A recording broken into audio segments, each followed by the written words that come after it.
former Cardinals exec Terry McDonough has accused Cardinals owner Michael Bidwill of cheating, discrimination, and harassment. Wow. McDonough says that he and then head coach Steve Wilks were instructed to use burner phones to communicate with suspended GM Steve Wilks, who, if everybody remembers, he was popped for 5 games for extreme DUI back then.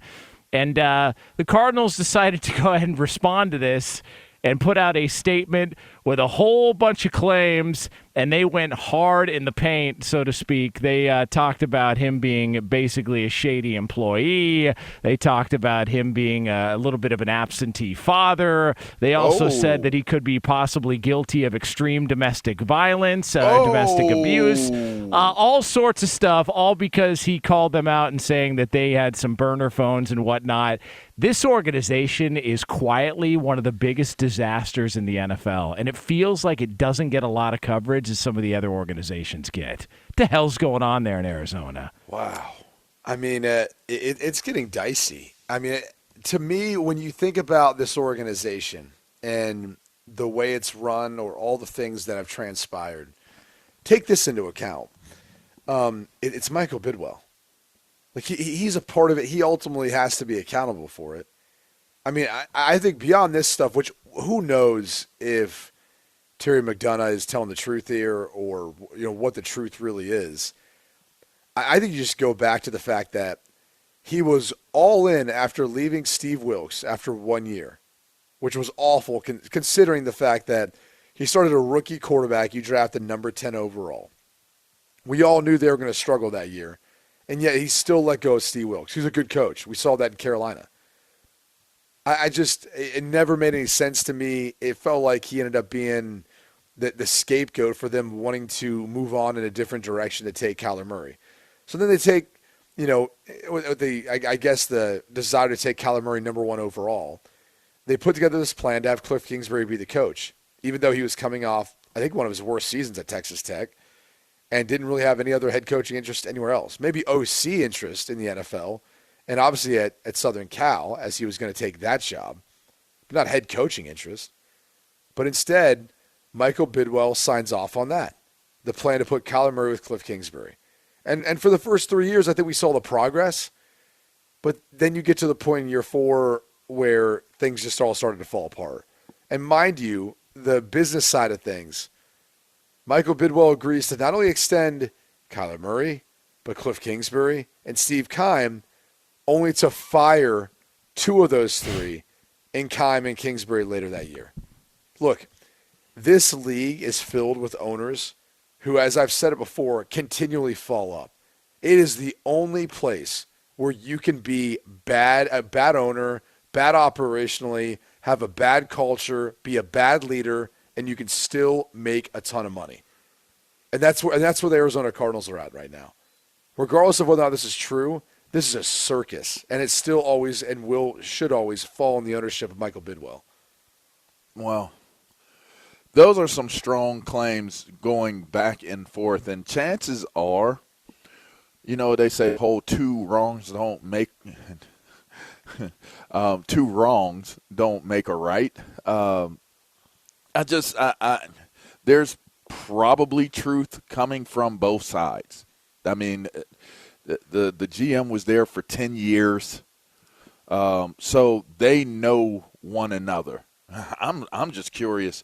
They don't do NDAs in Arizona? Like, everybody just firing off all kinds of shots. Like, it's one thing to say somebody discriminated at the workplace. It's one thing to say somebody cheated at the workplace.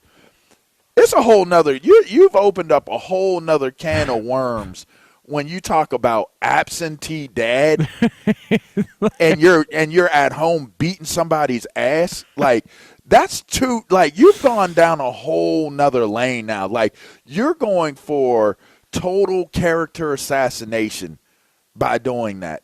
And listen, I mean, to say that Bidwill discriminated, those are, if you think about it, there's a guy not too far away, only maybe like a 4.5 hour flight away from Arizona, that's having to sell his team for the same claims. He's much maligned for the same claims. And I can guarantee you, burner phones, well, we got burner emails, we got all kinds of different, like, you know, when we say the NFL is the greatest reality television show going, people don't even have a clue that the most entertaining isn't even what you see on Sundays. Like, if you could see the way these owners live, if you could see the way these players live, if you could see the things that all of these people go through and their ecosystems, being in the top, 10% of earners in the world, that's where your reality TV is on steroids. So to me, these are claims. Things can always be said. Things can always be used against someone, because in the sport of football, and maybe in athletics, I'm going to just say keep it to football because that's what I know best. You have to be a unit. You have to trust one another. Unit? Go ahead. No, I was just saying unit. Yeah. Oh, yeah, you got to be a unit. Yeah, big, strong, well put together unit. And you got to be able to hammer things. You got to be able to knock things down, and you got to be able to make things happen and keep people happy as a unit. And that isn't always easy, It's not always easy, and you got to get to know one another. They always say the organizations and the groups that are the closest are the ones that win. So you can't go an extended amount of time, and not know personal things about one another, both ways, both directions. So this will be interesting. Interesting to see how this goes. The presentation of the rebuttal seems like this has been in the works for a little while. Almost like the Arizona Cardinals were like, all right, we got something for you. We got something in the chamber. We dare you to pop off. We dare you to open your mouth. We got something ready for you. And the second he called about for cheating, which, by the way, because they had a couple of burner phones and they were calling their GM. I was just going to say, is that during the season too? Like, what's Steve Keim going to do? Who cares? Like, the roster said he's not calling plays from his couch. What are they doing? Ordering him a six-pack? Who cares? I started laughing when they said that. Steve was somewhere faded. You know he was faded. He was at Marley's. That's what the cheating allegation is? He's stupid. Just 'cause they called Steve Keim on a burner phone. I'll be honest with you. It sounds more like something like a bunch of 8-year-old boys would do. Like they have walkie-talkies and they're like, "Hey, Jonas, are you grounded?" "Yeah, I'm grounded." "Okay, well, we're going to ride by on our bikes and we're going to be outside your window. Over and out." "Okay, VAR, come on, get on your over and out. VAR, get on your bike. Let's go by Jonas's house. Let's go say hi to him in the window." Underrated era of time. Oh, yeah. Walkie-talkie was definitely the dopest. Over and out. That's voice notes. That's what voice notes are now. That's what people use on their phone. I think that's why I'm such a fan of voice notes.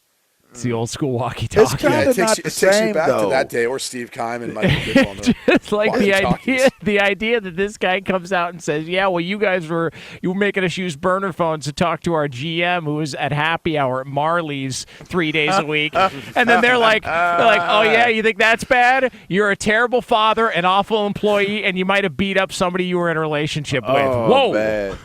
Oh man. Like, the old Roddy Piper quote: "Don't throw rocks at a guy who's got a machine gun." And Bidwill and the Cardinals were like, "They have something for you." The paperwork. When you go down the lane of domestic violence and absentee dad, you got the receipts. Like, it's in bullet points too. Like, it's almost as if Michael Bidwill is like, "Hey, I'm not going out like Jerry Richardson and to you guys' point, Daniel Snyder and some of these other guys. If you're going to come after me for my team, I got something waiting for you." Oh man, I'm going to. You thought the Death Star was unoperational? You thought we weren't up and running yet? Okay, catch some of this. Destroy a whole planet. So there's that. So there's the Arizona Cardinals, which, friendly reminder, 5.5 is the season win total for the Cardinals.